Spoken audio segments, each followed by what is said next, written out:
Tadi hikmah yang 5 poin dibalas lagi oleh Bang Sandi dengan puisi itu ya, sobat ya. Puisi Melayu ya. Gurindam atau apa tuh, Ustaz? Saya terus terang Bang Sandi masih ingat itu, bisa membacakan itu, bisa menempatkannya tepat pada, tidak pernah terlintas di pikiran saya, karena Bang Sandi sudah keliling seluruh dunia, menemui berbagai macam orang, pengusaha, bisnismen, ulama, tapi Bang Sandi masih ingat itu terus terang bagi saya luar biasa. Jazakumullah khairan. Itu kumpulan, saya merasa tidak layak untuk menasehati Bang Sandi waktu itu, diminta untuk tausiah. Jadi saya pikir lebih baik kalau saya ungkapkan dalam bentuk ciri khas kita bangsa Melayu dalam bentuk pantun. Saya kira gitu, Ustaz Febri. Wah, Masya Allah, luar biasa. Bisa aja nih Bang Sandi nih, ya kan? Ya, karena kita memang bertiga ini, 3 serangkai ini dari Riau, ya, atau besar di Riau, dan kemudian melalang buana. Ustadz Somad sampai ke beberapa negara, belajarnya Masya Allah. Terakhir Sudan ya, Ustaz? Doktor dari Sudan. Mabruk, barakallahu fiik, Ustaz. Insyaallah. Allah ibarik fiik. Dan Bang Sandi udahlah memang luar biasa, orang yang semua kenal kiprahnya.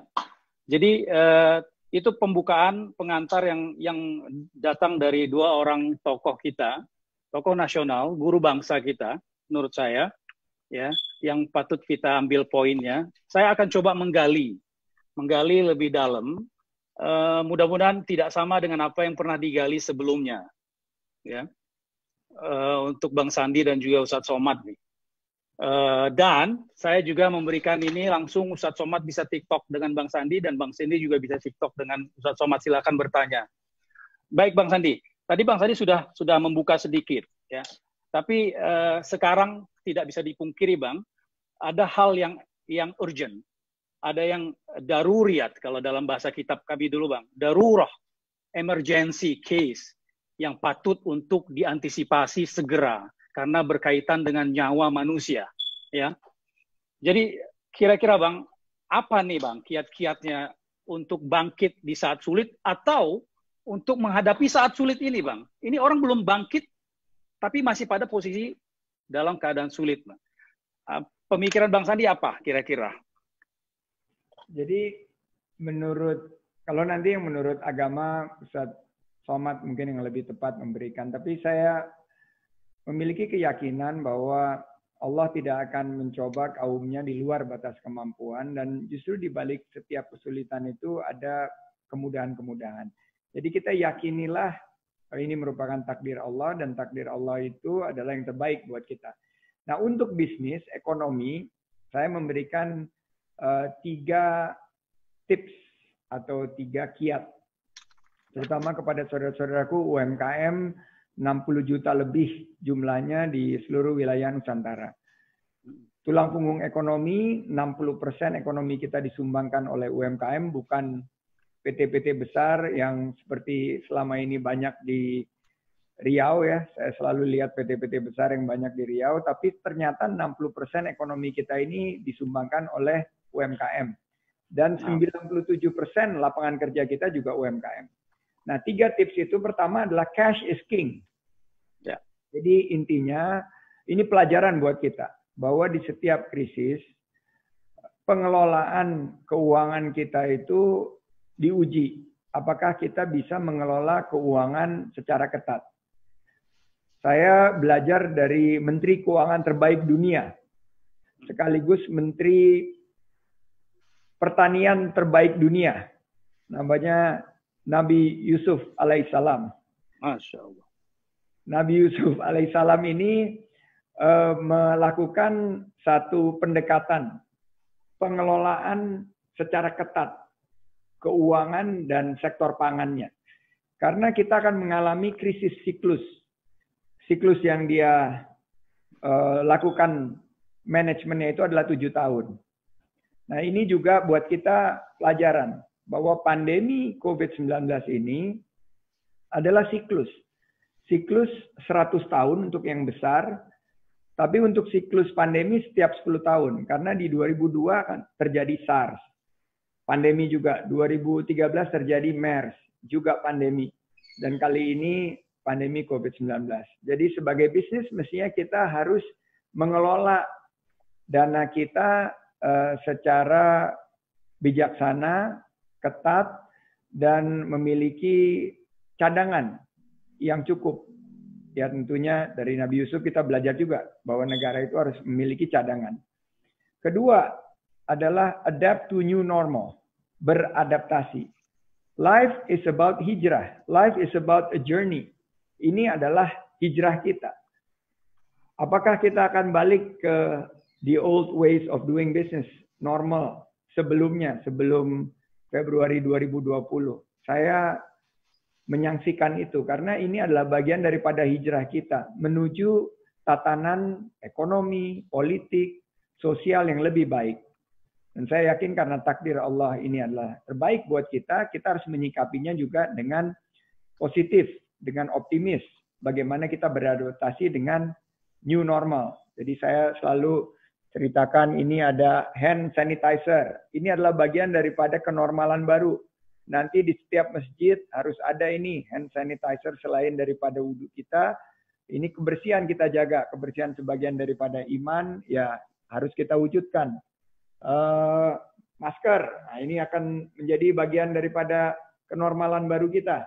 Kita memakai masker sampai ke hal-hal baru, misalnya jamu. Ini jamu karena kita perlu untuk meningkatkan imunitas. Ini kojima, korma, jinten, dan madu dalam satu saset. Ini adalah bagian daripada peluang bisnis kita. Ada juga kopi. Ini sekarang kopi yang diantar ke rumah masing-masing. Masa negara yang penghasil kopi terbesar di dunia, jaringan kopi internasional lebih menguasai. Ini adalah bagian daripada adaptasi kita. Hijrah kita untuk menghargai produk-produk dalam negeri. Dan yang ketiga adalah saya sebut survive through ecosystem. Bahwa jaringan kita adalah seperti Jati, seperti OKOC yang ada di sini, dan kemarin kita dengan Pak Wali Kota Pekanbaru punya beberapa inisiatif, adalah silaturahim. Dan Allah janjikan di balik silaturahim itu ada panjang umur dan rezeki. Jadi saya yakin kalau kita punya ekosistem dan silaturahim yang kuat, kita akan mampu untuk justru mendapatkan makna dan hikmah. Sehingga usaha kita bisa tumbuh semakin kuat pasca COVID-19. Wallahu a'lam bishawab, Ustaz. Ya, baik Bang Sandi, terima kasih. Itu kan kalau yang Bang Sandi ceritakan itu sebagiannya tentang usaha UMKM yang terdampak ya, kira-kira seperti itu. Bagaimana kalau keluarga tersebut, masyarakat, sahabat, tetangga, saudara kita itu tidak pengusaha, Bang? Ya, dan sangat terdampak bahkan sulit untuk makan gitu. Bagaimana kira-kira kita memberikan support untuk itu, Bang?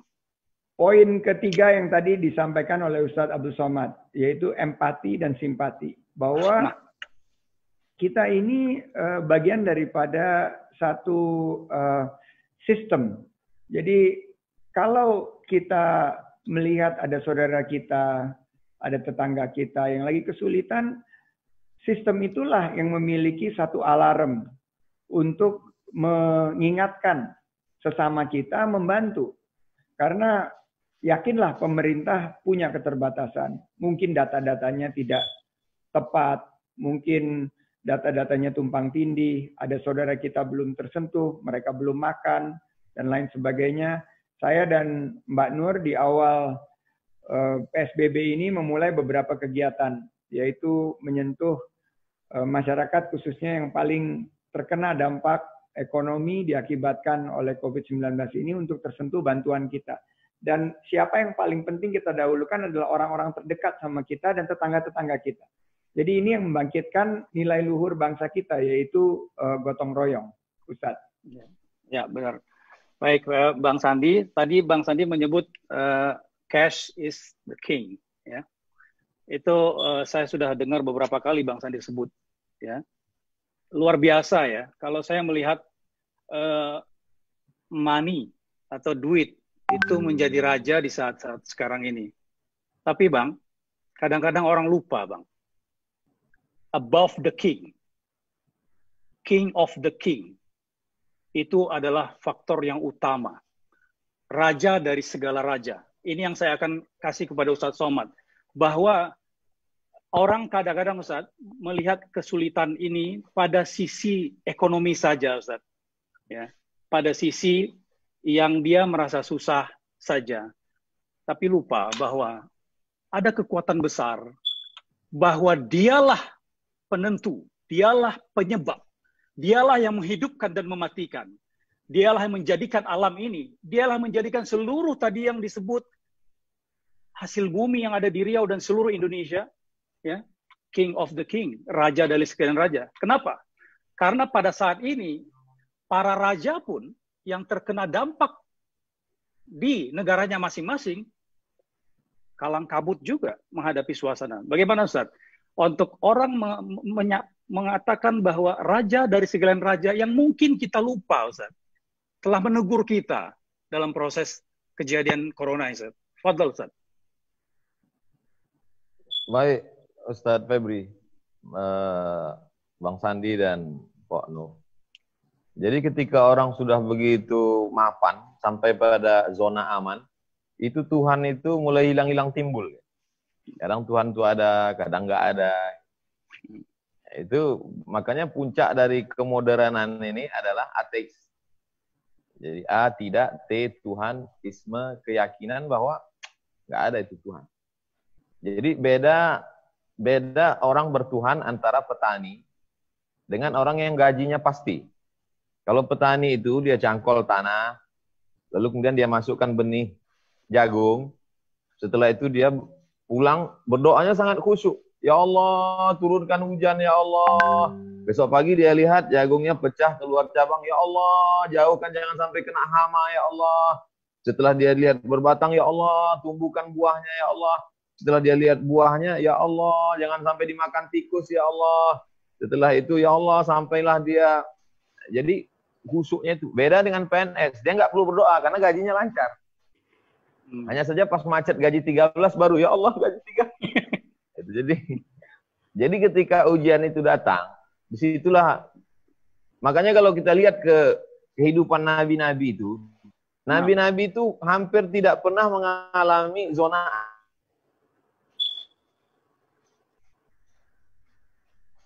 aman. Coba kita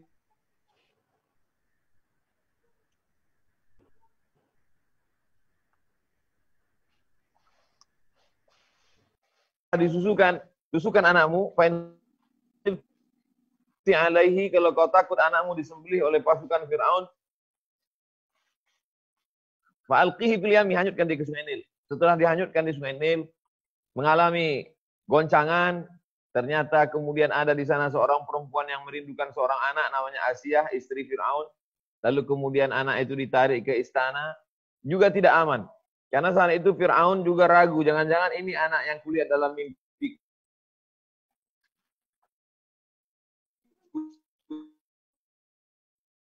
Yang akan merampas jabatan kekuasaan. Remaja setelah dewasa, skenario Allah bagaimana dia supaya tidak aman, maka dia melihat dua perkelahian antara satu masyarakat dari Fir'aun, kemudian dari Bani Israel, bahwa kazahu Musa, dipisah oleh Musa.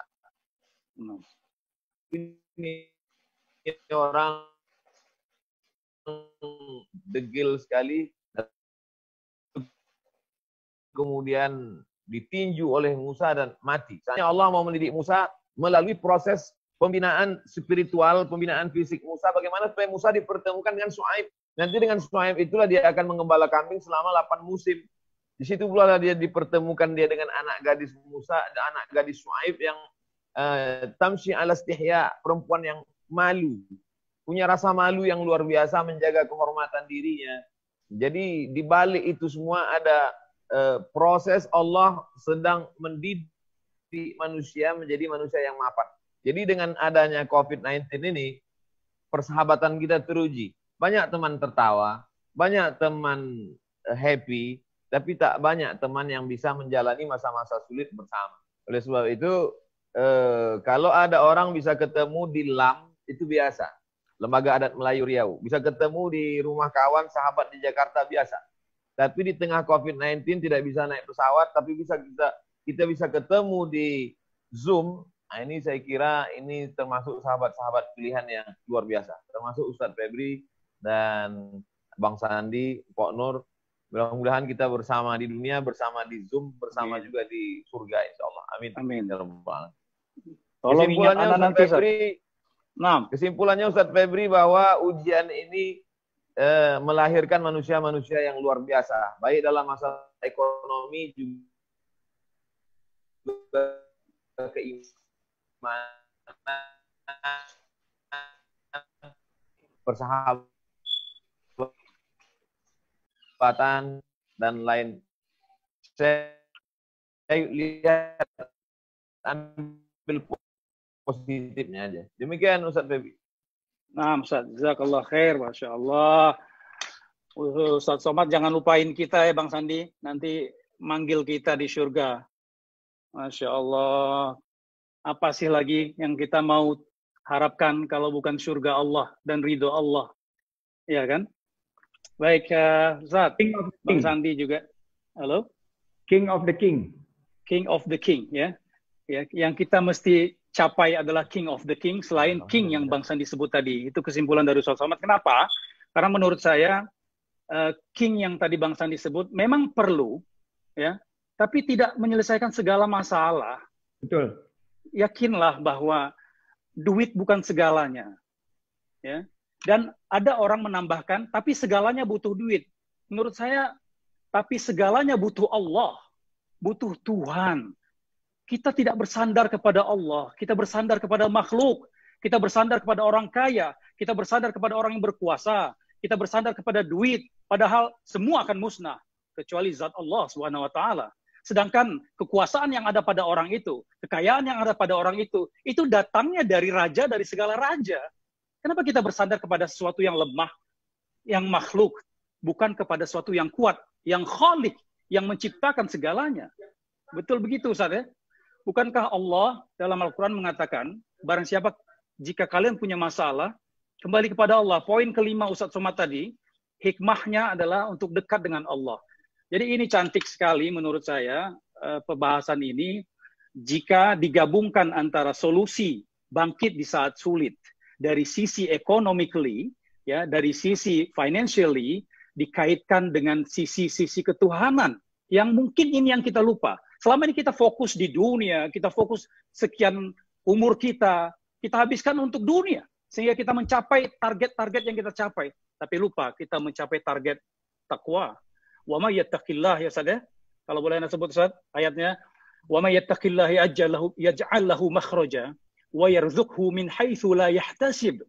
Jelas Allah sebut dalam Al-Quran, jika kalian bertakwa kepada Allah, maka Allah akan beri jalan keluar dari seluruh masalah. Tafsir ayat itu. Dari seluruh masalah. Dan Allah akan beri rezeki dari sumber yang tidak terduga.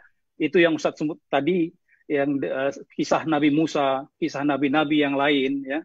Masya Allah, mudah-mudahan kita bisa meneladarinya. Dan kita coba masuk. Ustaz silakan ya kalau mau tanya Bang Sandi. Bang Sandi juga silakan. Boleh, saya mau, ya, silakan. Ustaz Febri mau nanya Bang Sandi ya. Gali, ini biar beda. Hah?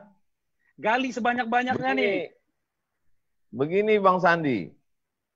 Ini kalau kata orang kampung saya kaji bodoh nih. Kaji bodoh maksudnya nggak ngerti. Misalnya saya jadi pejabat nih Bang Sandi.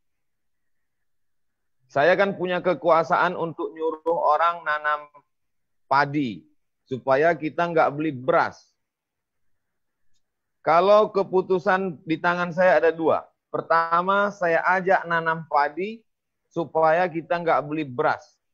Yang kedua, saya beli beras tetangga, nanti saya dapat fee. Lalu kemudian, ya tanah kita nggak digarap. Orang kemudian datang ke kota nyari kerja, nggak ada lagi yang mau jadi petani, bla bla. Selalunya saya dapat berita itu di koran, baca di internet, mendengar. Detailnya gimana Bang Sandi? Jadi ini yang Ustadz Somad sampaikan ini adalah bagian daripada tatanan ekonomi baru pasca COVID-19, di mana kita harus menumbuhkan kemandirian kita, terutama di sektor pangan.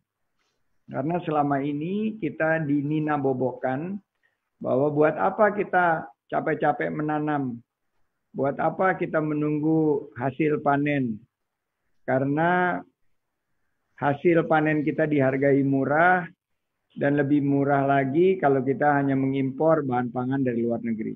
Nah, COVID-19 ini mengubah semuanya. Karena COVID-19 mengharuskan negara-negara lain yang biasanya mengekspor produk pangannya untuk mengutamakan kebutuhan dalam negeri. Sehingga akhirnya negara yang mengimpor bahan-bahan pangan itu akan mengalami satu resiko kekurangan bahan pangan. Apa yang diusulkan atau dinasihatkan oleh Ustadz Abdul Somad itu yang harus terjadi. Sekarang, marilah kita menanam produk-produk pangan kita sendiri. Marilah kita juga membeli produk-produk hasil panen kita, hasil budidaya kita, sehingga kita memiliki kemandirian ekonomi dan disebut sebagai circular economy. Jadi diproduksi oleh kita, dikonsumsi oleh kita. Diproduksi oleh kita, didistribusikan oleh anak-anak bangsa untuk dinikmati di seluruh pelosok Nusantara. Jadi betul Ustadz, dan ini mestinya yang menjadi masukan kepada para pengambil kebijakan, beri perintah kepada seluruh jajaran untuk fokuskan kepada sektor pangan. Apalagi ada ancaman berikut setelah corona ini, setelah COVID-19 ini adalah ancaman kekurangan bahan pangan. Nah, ini pembawa acara kita ini Bang Sandi, beliau ini adalah pemimpin kami di Jati, Jaringan Alumni Timur Tengah. Saya ketika keliling ceramah dari kecamatan itu harus ada satu pesantren baru tanpa mematikan pesantren yang lama. Ya. Cuman bedanya pesantren Jati ini anak yatim, fakir miskin, free, gratis. Nah, jadi kalau kita punya program Jati, satu kecamatan, satu pesantren, jadi saya nanti kalau datang ceramah ke kecamatan itu, saya nggak nginap di hotel lagi, saya nginapnya di pesantren.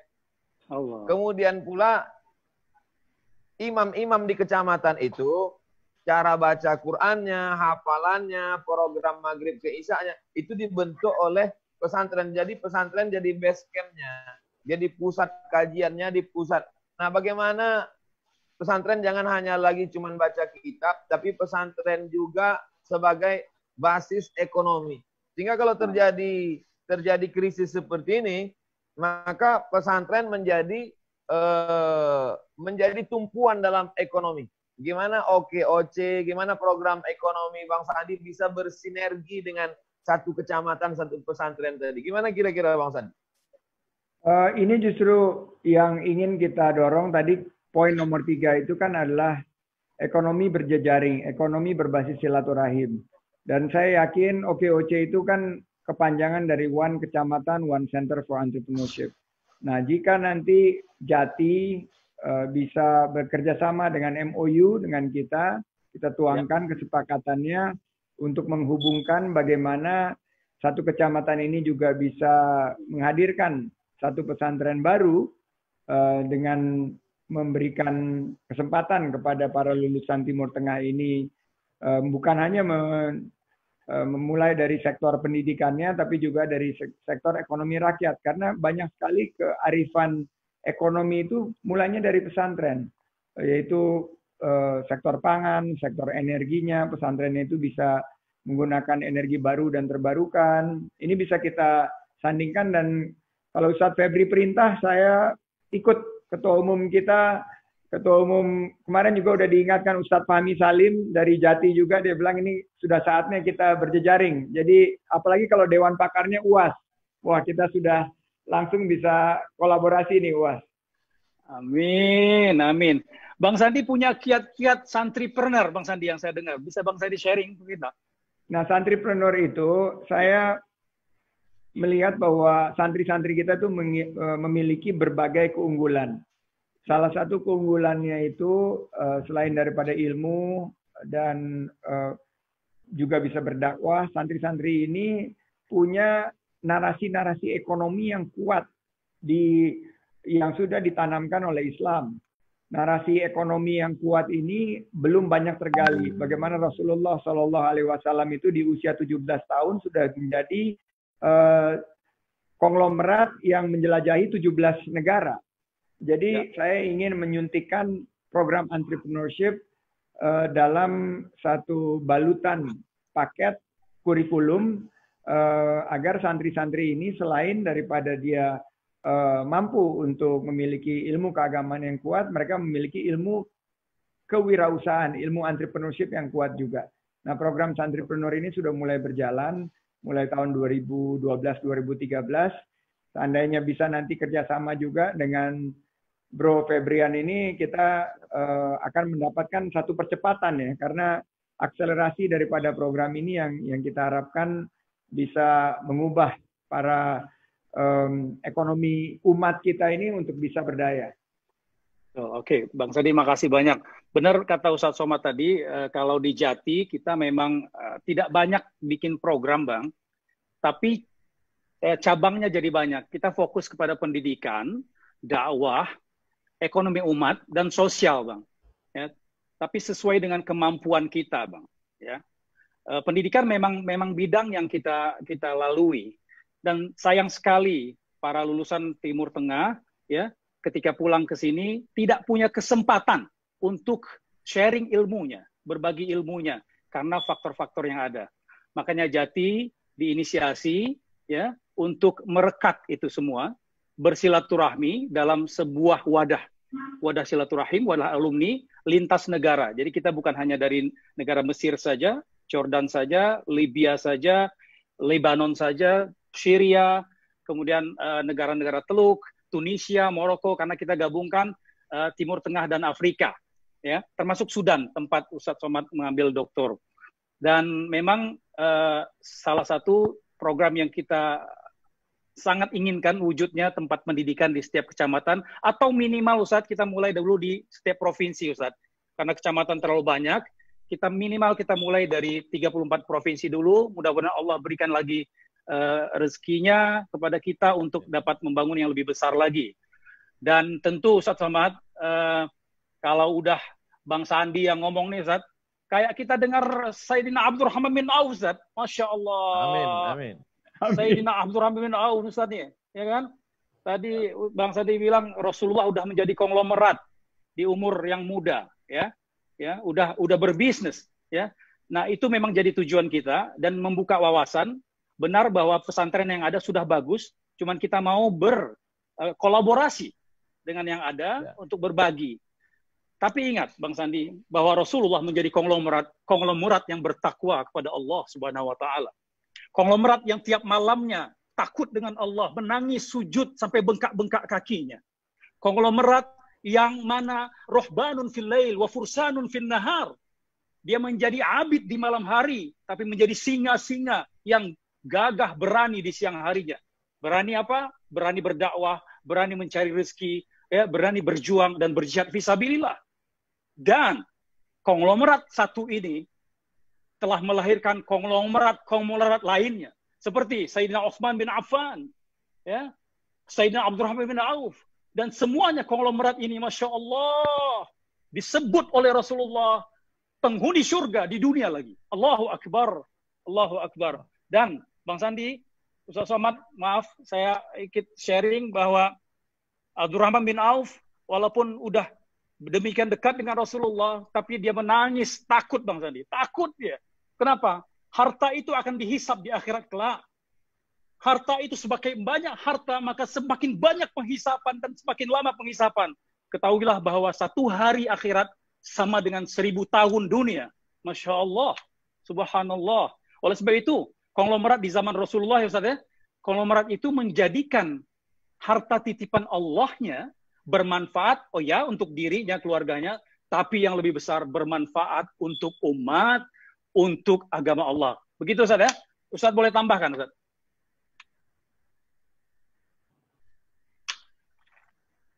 Ada orang kaya tapi nggak punya jabatan.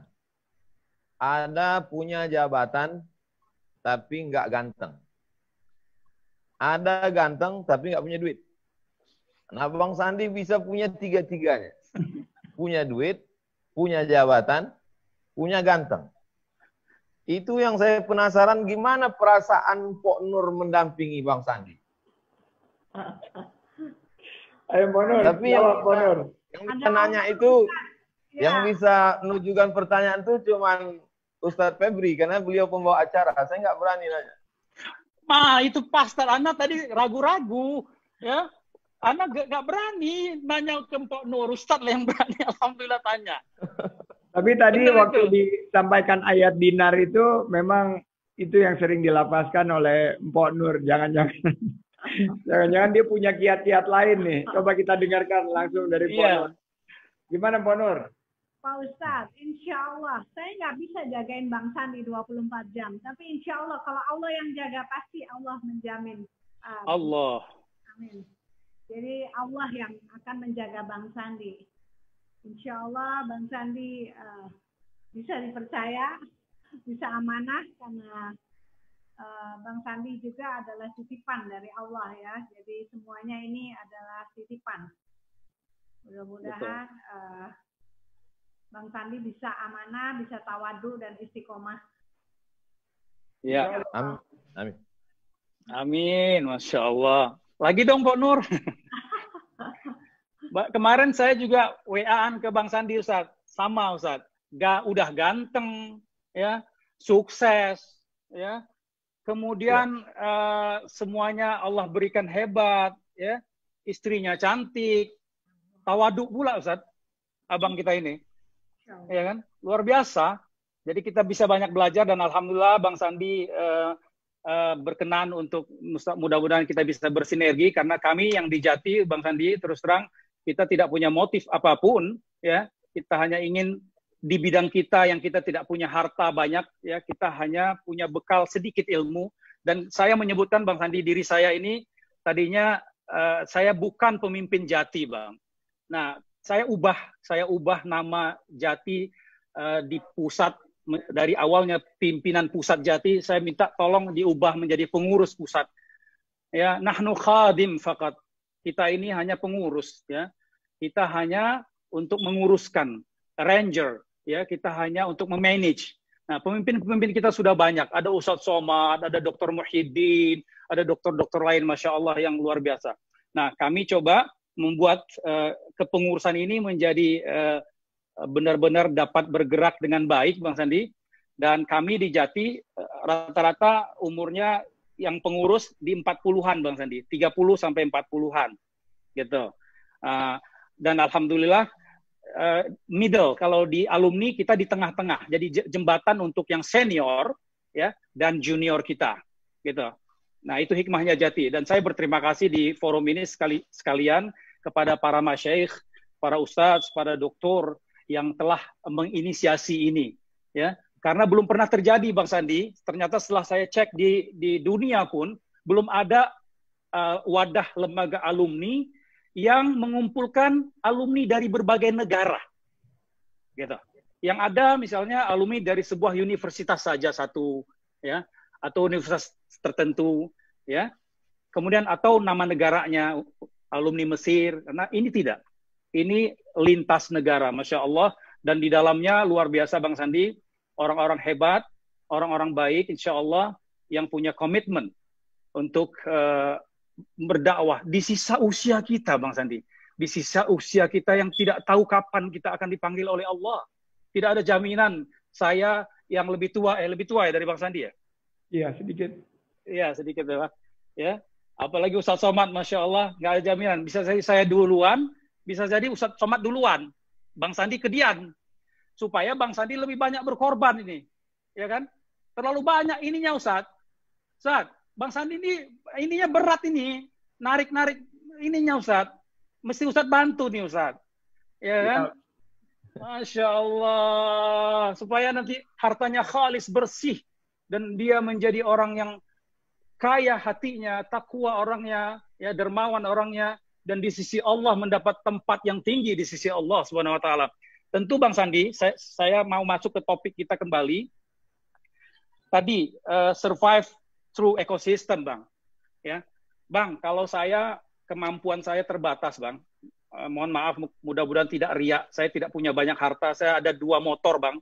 Motor satu mungkin mudah-mudahan jadi motivasi sedikit untuk mengajak tadi di survive the ecosystem. Satu motor bebek, satu motor agak gede, Bang, motor besar. Dan karena kemarin salah fokus orang lihat ke motor saya niatkan motor itu untuk orang-orang yang terdampak corona, Bang. Ya. Tapi itulah kemampuan kami yang sangat kecil, Bang. Ya, melalui Jati Berbagi kita jual motor itu untuk masyarakat, khususnya karena kami fokus sedikit di bidang dakwah, di ustadz-ustadz yang ada di daerah sebagai imam, pendakwah yang dari Timur Tengah khususnya, dan juga ustadz-ustadz lain yang ada di tempat. Nah, Bang Sandi, ini ada orang yang bertanya nih, kalau boleh Bang Sandi sharing, mudah-mudahan berkah ini, dan Ustadz Somad juga menjadi saksi. Bang, kira-kira Bang, teman-teman Abang dan Abang sendiri yang telah dikurniakan banyak rezeki oleh Allah, dan kata orang, saya nggak percaya apa tidak, 7 turunan tidak habis. Kira-kira Bang, apa yang mungkin bisa dilakukan Bang untuk membantu orang bangkit dari keadaan yang sulit ini, Bang?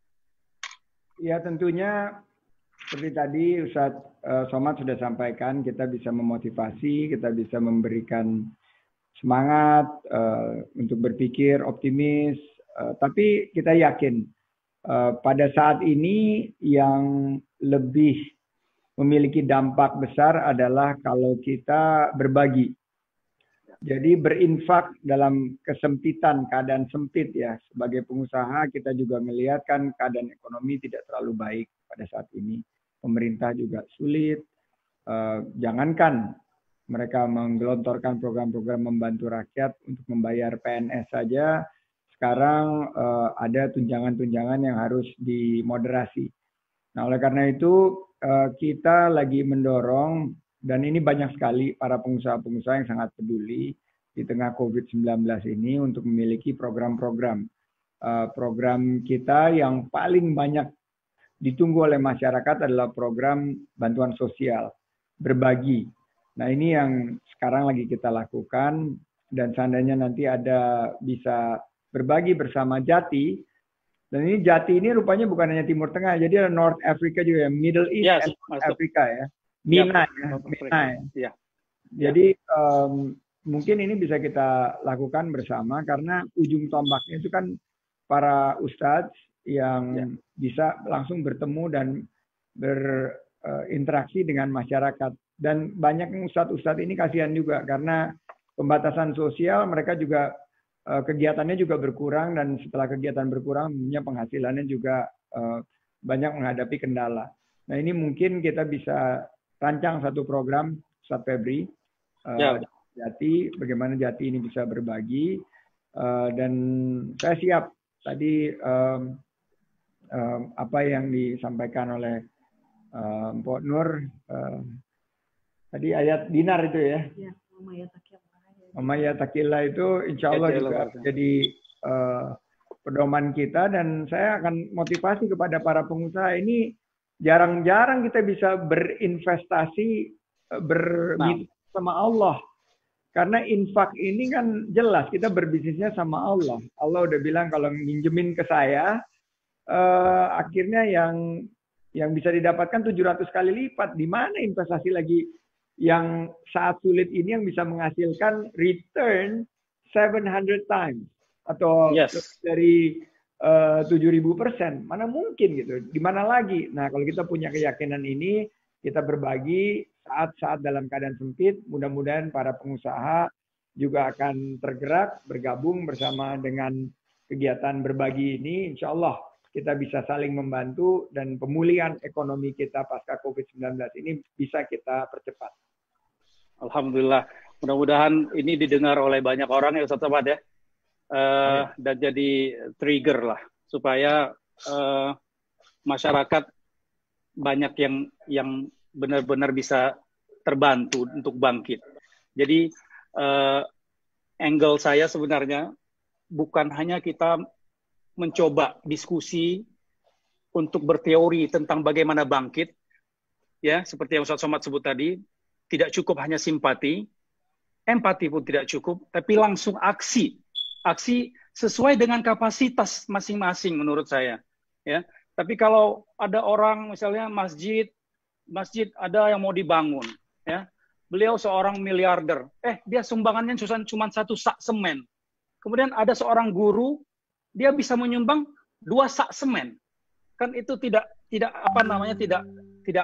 pas pada tempatnya menurut saya, ya. Ustaz Somad tadi Bang Sandi udah mengungkapkan luar biasa. Ana teringat satu ayat, mohon Ustaz tafsirkan Ustaz, ya. Investasi tadi yang Bang Somad disebut Ustaz. Ini Ana jadi ingat ayat. Kalau tadi ayat dinar, Ana setelah tengok Mpok Nur langsung jadi ingat keluar ayat itu. Masya Allah Mpok Nur. Insya Allah Mpok Nur menjadi wanita solehah insya Allah. Khadijah akhir zaman insya Allah bersama Bang Sandi. Ayatnya begini Ustaz. Tentang berniaga dengan Allah tadi yang Bang Sandi sebut. Ya ayyuhalladzina amanu hal adullukum ala tijaratin tunjikum min adzabin alim tu'minuna billahi wa rasulihi wa tujahiduna fi sabilillahi bi amwalikum wa anfusikum dzalikum khairul lakum in kuntum ta'lamun. Kemudian Allah mengatakan yaghfir lakum dzunubakum dan seterusnya Ustaz. Boleh Ustaz bantu Ustaz biar ada terkait di situ Ustaz. A'udzubillahi minasyaitonirrajim. Hal adullukum ala tijaratin tunjikum min azabin alim. Maukah kamu aku tunjukkan perniagaan? Yang menjadi objek pembicaraan ini kan para bisnismen, para peniaga, para pedagang. Ayatnya ngajak, maukah kamu aku tunjukkan perniagaan? Ini kalau kata pepatah Melayu, mengajar itik berenang. Masa di depan atlet saya katakan, hai para atlet, maukah kalian kuajarkan cara lomba lari? Apa maksudnya? Tapi ujungnya, tunjikum min adzabin alim. Perniagaan ini unik. Bukan seperti perniagaan yang biasa kalian lakukan. Kalau kalian mau dagang bisnis ini, kalian selamat dari azab yang menyakitkan. Bagaimana? Tu'minuna billah. Pertama, kalian mesti percaya dulu dengan Allah. Wa tujahiduna fi sabilillah. Setelah itu barulah kalian berjihad di jalan Allah. Dengan apa? Dengan 2. Bi amwalikum wa anfusikum. Dengan harta kamu dan nyawa kamu. Ayat ini dijelaskan ayat yang lain. Innallaha ishtara minal mu'minin. Allah sudah membeli diri kamu.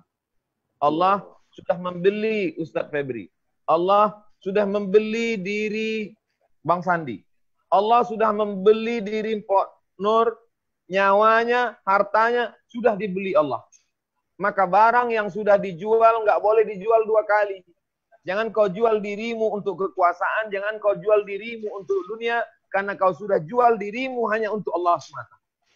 Pertanyaan Ustadz Febri memancing saya seolah-olah saya sedang tablik akbar sekarang. Yes. Saya sudah menjual diri saya, harta saya, jiwa saya, raga saya. Maka saya sedang berhadapan dengan orang-orang yang dia tidak punya lagi dirinya, dia tidak punya lagi hartanya. Petang ini saya berhadapan dengan Ustadz Febri, tokoh agama, Bang Sandi, tokoh politik dan ekonomi, Mpok Nur, bisnis woman, wanita karir, ibu rumah tangga. 3 sosok yang berbeda, tapi di dalam ucapan mereka saya menemukan ada satu titik. Ketika bicara dengan Ustadz Febri berkata bolak-balik dia katakan King of the King, King of the King. Terjemahan dari Asmaul Husna, Malikul Muluk, raja di raja, raja yang paling raja, Allah Subhanahu wa taala. Ketika bicara dengan Bang Sandi, yang keluar dari mulut Bang Sandi, kun fayakun. Siapa dia? Allah. Apa firmannya? Kun fayakun. Kalau jadi, maka jadi. Dan ketika pertanyaan itu ditujukan ke Mpok Nur, apa jawab Mpok Nur? Saya sudah serahkan pada Allah. Allah yang akan jaga Bang Sandi. 3 sosok manusia berbeda, tapi substansi makna kalimat keyakinan mereka satu. Raja di raja, kun fayakun, kuserahkan pada Allah. Jadi puncak masalah kita adalah tauhid. Kalau tauhid kita rusak, maka tak ada harapan ke depan. Tapi saya yakin dan percaya, kalau ulamanya, ibu rumah tangganya, ekonom, politikus, bisnismennya kembali kepada Allah, maka Allah akan menyelesaikan masalah kita insyaallah. Wallahu a'lam. Insyaallah, luar biasa ya Bang Sandi. Hari ini kita dapat, saya rasa kemarin pas halal bihalal pun Ustadz Somad mengeluarkan satu ilmu baru dari ayat yang disatir dari tentang kaum Saba. Dan sekarang saya juga telah menggelitik Ustadz untuk bertablik akbar. Udah lama enggak rupanya Ustadz ya. Udah kangen rupanya. Oke, luar biasa. Mudah-mudahan kita dapat poin ini. Poinnya adalah kita hijrah tadi kata Bang Sandi.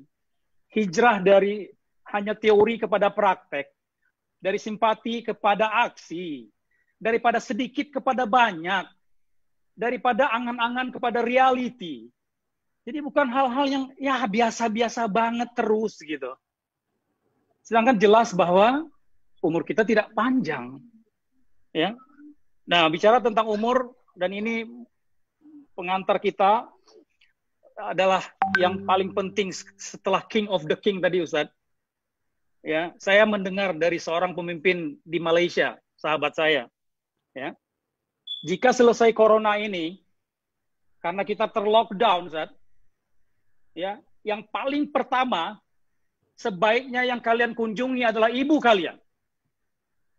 Setelah King of the King, Ustadz, ya, bahwa tadi Ustadz dah katakan Allah sudah beli kita ini, dan ternyata dalam hadis-hadis, ya, Ustadz lebih tahu bahwa semua yang ada pada kita ini milik orang tua kita, betul Ustadz ya? Ya. Jadi dua orang sosok yang ada di depan layar kita pada saat ini, ya, yang saya tahu adalah sosok yang sangat mencintai, mengasihi dan berbakti kepada kedua orang tuanya, Bang Sandi, Mpok Nur, dan Ustadz Somad. Ya, Ustadz Somad punya seorang ibu yang kami panggil emak. Kami sama-sama umroh sama emak sebelum beliau wafat, alhamdulillah. Saya sempat 10 menit dialog di luar pengetahuan Ustadz Somad di belakang Ka'bah. Videonya itu 10 menit saya tanya, siapa yang ibu lahirkan ini sebenarnya? Apa, gimana ceritanya dulu? Alhamdulillah dengan bahasanya yang polos, yang sederhana, seperti ibu saya, wajahnya pun mirip. Ya. Terlihat bahwa Ustadz Somad dari kecilnya, dia yang setrikain, Bang Sandi. Baju ibunya, baju bapaknya, Masya Allah, dari kecilnya. Dari kecilnya. Kemudian dia kalau ada potongan-potongan ayat Quran yang lama-lama tuh, katanya, Anda boleh tuh diambil. Kan ada Al-Quran yang lama suka diambil. Atau dari koran katanya. Di koran ada ayat Quran, diambilnya juga. Diambil, dia bersihkan, dia simpan. Kemudian dapur bersih ketika saya pulang. Baju saya disetrika, bukan hanya dicuci. Masya Allah. Allahu Akbar. Walillahilham. Dan Bang Sandi, ya, juga panutan kita terhadap orang tua. Masya Allah. Alhamdulillah kedua ibu bapak abang masih hidup, Bang. Ya. Sekarang saya ingin bertanya pada Ustadz dan Bang Sandi. Ya, silakan Pak Nur kalau mau sharing. Ya, sekarang saya tanya Ustadz Somad dulu. Ustadz, kalau emak ada saat ini, Ustaz. Emak nih hadir nih, Ustaz. Apa yang Ustaz nak cakapkan kepada emak sekarang, Ustaz? Pertama saya ucapkan banyak terima kasih kepada Ustadz Febri. Kebetulan kami sama-sama umroh tahun 2019 Januari. Saya umroh setiap tahun, setiap bulan Januari. 2019 Januari Ustadz Febri sama. Rupanya ketika kami tinggal satu hotel, ketika makan pagi itu Ustadz Febri sempatkan untuk berdialog dan merekam. Rekaman itu saya simpan sampai hari ini. Kalau saya rindu, saya lihat, saya ucapkan banyak terima kasih karena punya kesempatan. Kemudian tentang saya anak pertama laki-laki, adik saya juga laki-laki, kami tidak punya saudara perempuan. Oleh sebab itu kami mengajarkan dari mulai meletakkan anduk, nggak boleh diletakkan di atas kasur, kemudian pakaian harus dilipat, kemudian harus pandai mencuci daging, mencuci ikan, mencuci ayam, kemudian diajarkannya masak, karena kalian nanti akan merantau jauh dan kalian nggak punya saudara perempuan. Mungkin kalian akan menumpang di rumah orang, bagaimana supaya orang nanti sayang dengan kalian. Jadi dia pikirkan terus kami. Andai dia hidup hari ini, tentu dia amat sangat bangga, karena dia akan lihat video saya dengan tokoh nasional. Dan sebelum beliau meninggal dunia, beliau sempat melihat itu, karena saya bawa beberapa kali ke tempat tabligh akbar pengajian. Beliau juga melihat gambar-gambar saya dengan Bang Sandi. Karena ketika itu 2018 akhir kita di Lembaga Adat Melayu, beliau menyaksikan itu. Dan saya pikir saya tidak bisa menambah usia. Kita tidak bisa menambah usia orang tua. Tapi kita bisa membuat sisa usianya berkualitas. Kita tidak bisa menambah usia orang tua karena sudah ditetapkan Allah. Tapi kita bisa membuat akhir usianya itu berkualitas. Saya tidak bisa menambah usia ibu orang tua saya.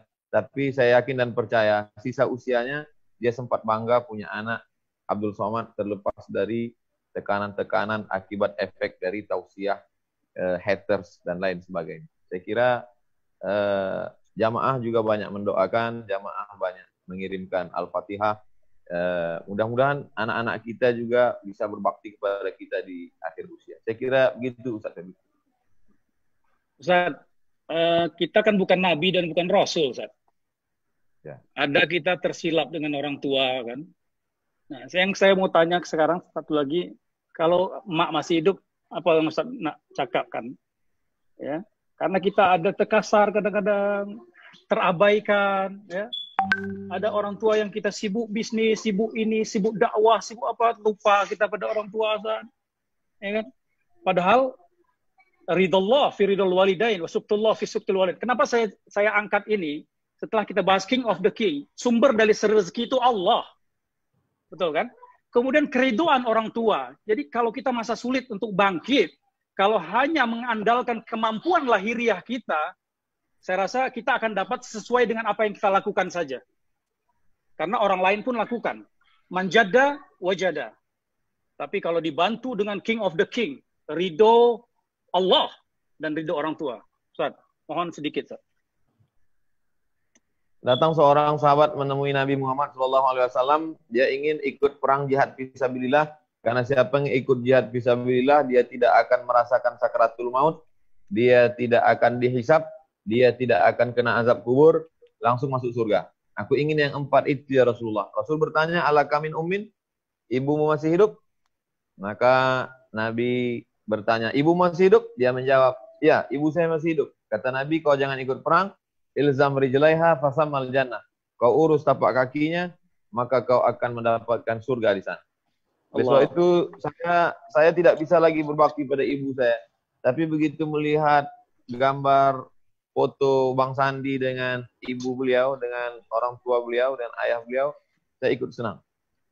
Saya ikut senang karena saya kenal baik dengan Bang Sandi. Dalam beberapa momen kita punya keterikatan, maka kesenangan Bang Sandi menjadi kesenangan juga buat saya. Salam untuk orang tua Bang Sandi. Alhamdulillah. Baik, terima kasih Ustaz. Jadi luar biasa ini. Kita coba gali sesuatu yang beda pada sore ini, dan nggak tahu waktunya Ustaz Somad sampai jam berapa, ya kan? Tapi yang jelas waktunya Bang Sandi sampai menjelang maghrib ya Bang. Ya, oke. Sekarang saya tanya Bang Sandi. Bang Sandi orang yang tampak luar biasa kepada orang tua, karena saya yakin kesuksesan itu tanpa ridho orang tua nonsense. Tapi Ustaz Somad, ada juga orang yang sukses, Ustaz. Tapi dia melupakan orang tuanya, Ustaz. Bukan begitu, Ustaz? Ada. Betul, Ustaz? Apakah itu yang disebut istidrak, Ustaz? Sa'umli lahum, aku akan ulur untuk mereka. Umli, aku ulur untuk mereka. Aku ulur umurnya panjang, aku ulur rezekinya murah, aku ulur kebaikan. Wa inna kaidi matin, wa umli lahu inna kaidi matin. Tipu dayaku amat sangat. Jadi sebenarnya Imam Al-Qushairi dalam kitab Ar-Risalah Al-Qushairiyah, siapa yang menemukan keajaiban-keajaiban dalam hidupnya, tapi dia tidak mengikuti perintah Allah dan Rasulullah, maka sesungguhnya itu adalah al-makru. Makru artinya tipu daya dari Allah. Hidup dalam tipu daya. Yukhadi'un Allah. Mereka merasa sedang menipu Allah. Wa huwa khadi'uhum. Padahal sebenarnya mereka yang sedang ditipu oleh Allah. Wa makaru, mereka menipu Allah. Wa makarallah, Allah balas tipuan mereka. Wallahu khairul makirin. Allah memberikan balasan sebaik-baik pembalasan. Wallahu a'lam. Allahu Akbar. Jadi ini pengantar saya nih terakhir mau masuk ke Bang Sandi, ya, dari apa yang udah Ustaz Somad sebutkan tadi. Jadi terjadi di zaman modern bahkan, ya, terjadi Bang Sandi, ada orang yang lupa sama orang tuanya. Dia bukan menghardik orang tua, dia tidak memukul orang tua seperti maling kundang, tidak. Tapi dia abaikan orang tuanya.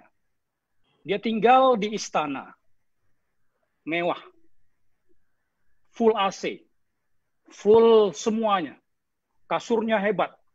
Tapi ibunya sakit di bawah tikar bertahun-tahun, dia tidak kunjungi. Kenapa? Dia bilang dia sibuk, dia meeting, dia ketemu fans-fansnya, dia ketemu karyawan-karyawannya. Sorry mama, sorry papa, sorry semua. Saya sedang keluar negeri. Satu hari lebaran tidak datang, 2 kali lebaran tidak datang, 3 kali lebaran tidak datang, sampai si ibu meninggal dunia. Allahu Akbar, ini terjadi. Dan mudah-mudahan ini jadi kunci juga untuk kita bangkit di saat sulit. Jangan lupakan orang tua. Nah, oleh karena itu, saya mau masuk ke Bang Sandi. Bang, apa menurut Abang orang tua itu, Bang? Silakan, Bang. Saya pernah bersama Mbak Nur. Pok Nur ini mengalami satu periode kesulitan juga tahun 97. Kami baru saja menikah waktu itu dan akhirnya karena krisis saya di PHK. Saya kehilangan pekerjaan, kehilangan mata pencarian dan kehilangan penghasilan. Ya, saya kembali ke rumah orang tua, rumah yang saya tinggalkan beberapa tahun sebelumnya karena saya sudah memiliki karir, berkeluarga dan mandiri. Tapi akhirnya ibu itulah yang menerima dengan tangan terbuka di saat-saat kita sulit. Ibu dan bapak yang membelikan susu buat anak kami yang waktu itu masih bayi. Di saat sulit itu, waktu saya sangat malu meminta uang, karena saya tidak memiliki penghasilan lagi, ibu juga yang menyelipkan amplop berisi uang untuk makan siang di tas saya kalau saya waktu itu berangkat mencari nafkah. Jadi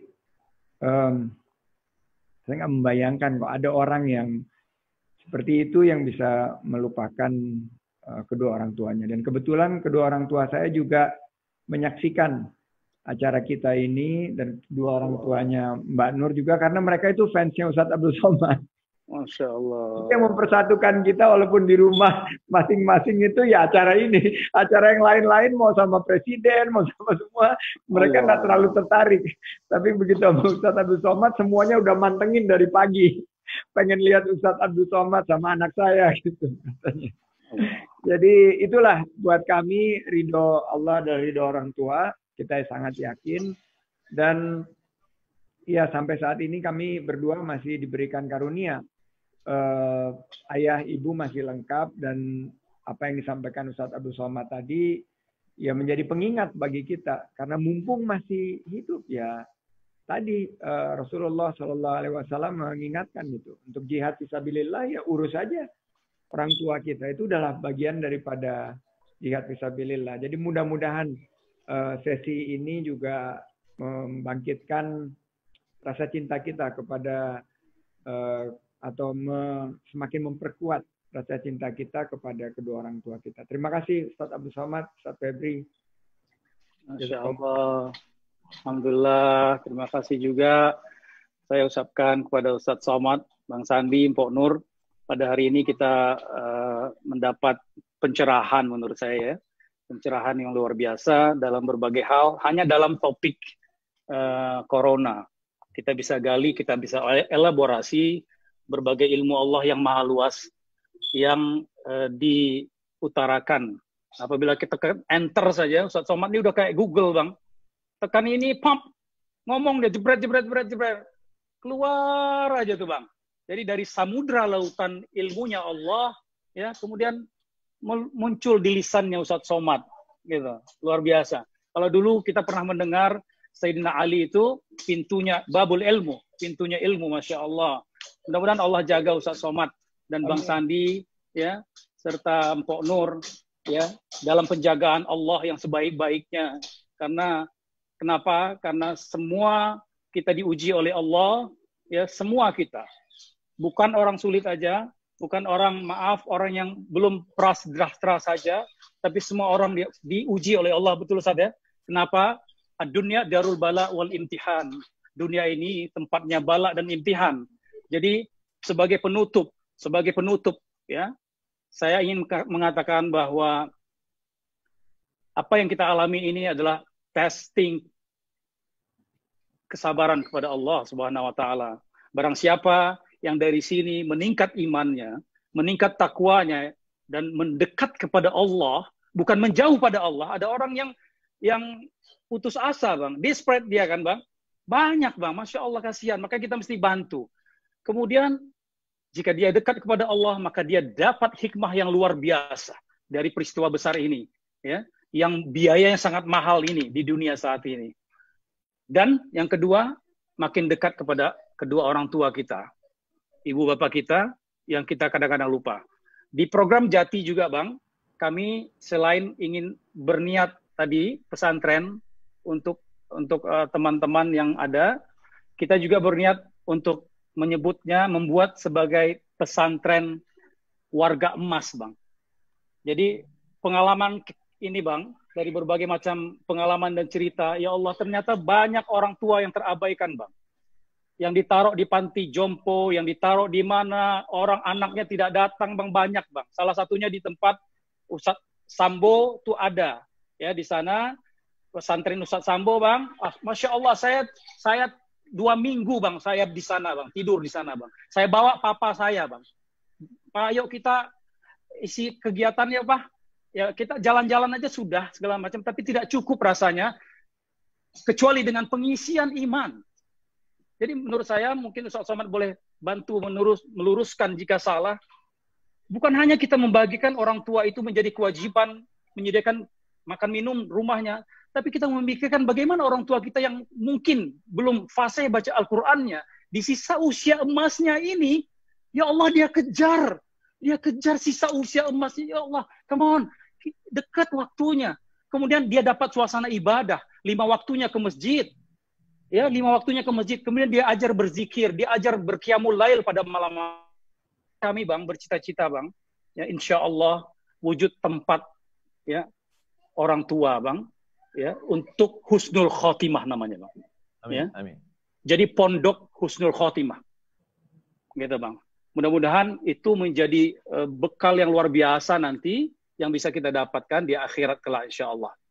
Jadi nanti penutupnya doa dari Ustadz Somad, ya, Bang Sandi, ya. Silakan Ustadz bagi conclusion dulu, Ustadz, sebelum penutup doa. Kesimpulan dan conclusion dari Ustadz Somad. A'udzubillahi minasyaitonirrajim. Ahasiban nasu ayyutraku ayyaqulu amanna. Apakah manusia itu dibiarkan begitu saja berkata kami beriman? Ketika kita berani berkata kami beriman, apakah gratis? Tidak. Wahum la yuftanun. Pasti ada ujiannya. Hidup adalah berani mengambil resiko. Berani hidup berarti kita berani mengambil segala resiko. Tapi jangan takut berkata, aku beriman. Kenapa? Karena ketika kita beriman, minta tolong kepada Allah, Allah pasti menolong kita. Jadi apa yang kita hadapi hari ini, pandemi COVID-19 ini adalah bagian dari ujian keimanan kepada Allah. Dan ujian juga persaudaraan. Bukan hanya sekedar sholat duhanya jadi 4 rakaat, bukan sekedar sholat tahajudnya menjadi khusyuk, tapi juga bagaimana kita bisa berbagi kepada orang lain. Kalau kita lulus ujian ini, insya Allah akan angkat derajat kita. Duribat alaihimuz zillatu aina ma suqifu. Manusia akan direndahkan, dihinakan, dijatuhkan. Kecuali hanya dia berpegang pada 2. Bihabli minallah, tali dengan Allah, habli minan nas, dan hubungan baik dengan manusia. Hubungan dengan Allah, alhamdulillah kita baik. Hubungan dengan manusia, alhamdulillah hari ini saya ucapkan banyak terima kasih kepada Ustaz Febri yang sudah menghubungkan saya dengan orang baik, dengan Bang Sandi dan Mpok Nur, dan kedua orang tua beliau juga hari ini. Ayah Bang Sandi, mertua Bang Sandi, ibu Bang Sandi, bisa menyaksikan petang ini kita bisa bersilaturahim. Dan di bulan Syawal kita punya tradisi minta maaf. Saya mohon maaf. Ada satu dosa yang sampai hari ini masih teringat. Kalau saya pejam mata saya masih ingat dosa saya salah saya kepada Bang Sandi. Waktu itu saya sedang berada di dalam mobil. Saya bisa melihat Bang Sandi dari luar. Saya bisa melihat Bang Sandi dari dalam. Tapi Bang Sandi nggak bisa melihat saya dari luar. Dan saya katakan ke tim, kasih tahu ke Bang Sandi, saya nggak bisa ketemu. Tapi hati saya ingin ketemu. Saya sedang dilema. Karena kalau kita ketemu, kita dipoto, gambar kita di-share, ada orang yang berbahaya karirnya, nasibnya. Saya tahu kalian punya jabatan, kalian punya istri, kalian punya anak, kalian punya karir, kalian punya pekerjaan. Dan kalian ditugaskan untuk menjaga saya. Kalau sampai kecolongan saya ketemu dengan Bang Sandi, kalian berbahaya. Saya dilema. Satu sisi saya mesti ketemu Bang Sandi. Satu sisi juga akan ada orang lain terkorbankan. Mestinya saya datang bersilaturahim. Tapi karena keadaan, akhirnya kita dipertemukan sini.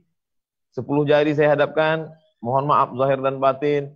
Minal aidin wal faizin. Mudah-mudahan Bang Sandi terus sehat. Simpan video ini Bang Sandi, mungkin bermanfaat 5 tahun ke depan. Di saat itu mungkin kita nggak bisa ketemu lagi. Karena momen nggak bisa ketemu itu dia berulang-ulang terus nanti. 5 tahun sekali nggak bisa ketemu lagi. Saya senang sekali bisa ketemu dengan Bang Sandi, dengan Pak Nur, dengan orang tua keduanya. Diberikan mereka kesehatan. Di akhir majelis, mari kita berdoa kepada Allah. A'udzubillahiminasyaitonirrajim. Bismillahirrahmanirrahim. Alhamdulillahirabbil alamin wassalatu wassalamu ala asyrafil anbiya wal mursalin wa ala alihi washabbihi ajmain. Allahumma ja'alna minal mutahabbina bijalalik. Jadikan kami orang-orang yang berkasih sayang hanya karena Engkau ya Allah. Kami berkasih sayang bukan karena harta. Kami berkasih sayang bukan karena kuasa. Kami berkasih sayang karena ingin menegakkan agama-Mu. Kami berkasih sayang karena ingin menolong fakir miskin, hamba-hamba-Mu. Maka jadikanlah kami berkasih sayang di dunia, berkasih sayang juga kami nanti di surga bersama Nabi Muhammad SAW. Orang-orang tua kami yang sudah meninggal dunia, lapangkan kuburnya, ampunkan silap salahnya. Jadikan kuburnya salah satu dari taman-taman surga-Mu ya Allah. Yang masih hidup di dunia, qawi imanahum, kuatkan iman mereka. Wasahi ajsadahum, sehatkan badan mereka. Waj'alhum minal mustaqimina fisabilik, jadikan mereka orang-orang yang istiqamah di jalan-Mu. Ya muqallibal qulub, Engkau yang membolak-balikkan hati. Sabit qulubana, kokohkan hati kami. Ala dinik dalam agamamu, ala ta'atik dalam ketaatan kepada-Mu. Saudara kami, Bang Sandi beserta keluarganya, jadikan anaknya menjadi anak-anak yang saleh dan salihah. Amin. Jadikan dia salah satu pemimpin bangsa ini. Jadikan dia orang-orang yang istiqamah di jalan-Mu ya Allah. Allahumma arzuqna rizqan halalan thayyiban mubarakan fi. Berikan kami rezeki yang halal dan barakah. Dengan rezeki yang halal barakah itu bisa kami berwakaf, berinfak dan bersedekah ya Allah. Allahumma dafa'na al-waba, Allahumma dafa'na al-waba, Allahumma dafa'na al-waba. Angkatlah wabah virus COVID-19 dari negeri kami ya Allah. Amin. Jadikan negeri kami negara Republik Indonesia baldatun thayyibatun wa rabbun ghafur. Rabbana ighfir lana dzunubana. Ampunkan dosa kami, wali abaina, ayah kami, wali ummahatina, ibu kami, wali azwajina, pasangan ibu kami, wali zurriyatina, anak cucu keturunan kami. Rabbana atina fid dunya hasanah wa fil akhirati hasanah wa qina adzabannar. Wa sallallahu ala sayyidina Muhammad wa ala alihi washabihi wasallam. Walhamdulillahi rabbil alamin. Alhamdulillah rabbil alamin. Amin ya Allah. Qabul insyaallah. Qabul. Terima kasih banyak kami aturkan kepada gurunda kami Ustadz Somad. InsyaAllah guru bangsa, mudah-mudahan Allah panjangkan umur antum Ustaz, panjang dalam rahmat dan naungan Allah insyaAllah, menjadi ahlillah insyaAllah. Dan mudah-mudahan Ustaz dapat terus memberikan pesan pencerahan yang luar biasa seperti ini, dan dengan tanpa banyak lagi hambatan ke depan, karena kasihan juga Ustaz masih ada lagi orang-orang yang memberikan hambatan-hambatan yang tidak penting menurut saya, karena Ustadz sebenarnya memberi pencerahan hati. Jika hati sudah dibersihkan, maka fisik yang lahiriah pun akan baik sebenarnya, ya kan? Hati yang sudah ditempah, disucikan, barulah akan lahir lisan, tangan, tidak ada korupsi lagi. Tapi kalau hanya teori-teori saja hati yang dilupakan, maka tetap akan lahir kejahatan baru, gitu. Luar biasa Ustaz, ya. dan Bang Sandi juga sama Mpok Nur, Masya Allah, ya. Makasih banyak Bang, sudah memberikan kesempatan saya ada di majelis di antara orang hebat berdua ini. Saya bukan siapa-siapa Bang, saya hanya hamba Allah yang lemah dan hina, yang coba berusaha untuk ikut berpartisipasi di sisa usia ini yang tidak seberapa. Mudah-mudahan pertemuan kita ini yang disaksikan oleh mungkin jutaan viewers di seluruh dunia, khususnya di Indonesia, mendapat manfaat dari topik, ya, topiknya sederhana saja, ya, bangkit di saat sulit, tapi kita alhamdulillah dengan izin Allah kita bisa mengelaborasi berbagai macam ilmu. Dan juga saya mohon maaf pada Bang Sandi jika saya bertanya hal-hal yang mungkin tidak biasa, ya, karena sudah banyak sekali teori-teori yang orang lain sebutkan Bang.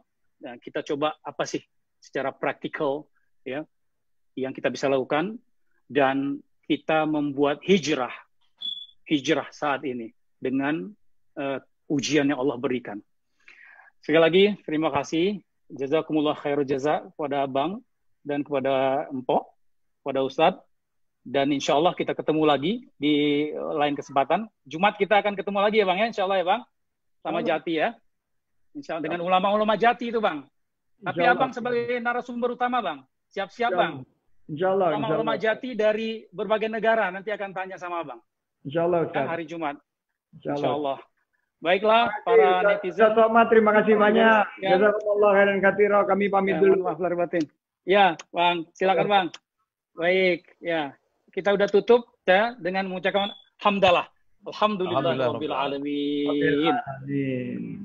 Assalamualaikum warahmatullahi wabarakatuh.